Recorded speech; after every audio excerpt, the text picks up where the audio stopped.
Ito yung kakaibang switch ng Sakalam 70 watts, ang Mamba switch.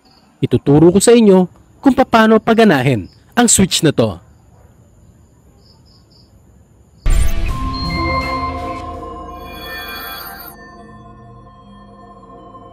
Ang switch na ito ay meron tatlong function.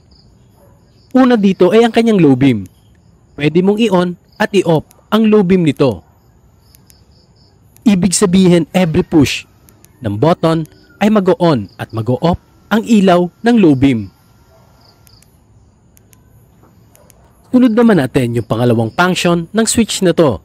Ito ay para sa high beam.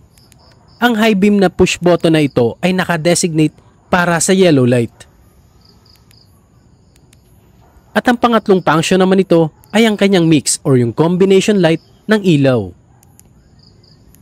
Every push ng button ay mag-on at off din ang ilaw nito. Yan yung tatlong function ng switch na ito. Nakalimutan kong banggitin na meron pang extra function yung ilaw na ito. Ito ay ang pagpindot mo ng low beam at high beam. Magsasabay pa rin yung dalawang ilaw. Ibig sabihin mababypass nito yung pangatlong mode nito. Yan, yung isa sa pinaka-extrang function ng ilaw na ito. Ito ang Sakalam 70 watts Mamba switch.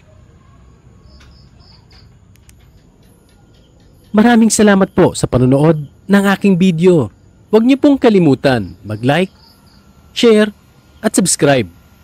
God bless po at ride safe sa inyo pong lahat.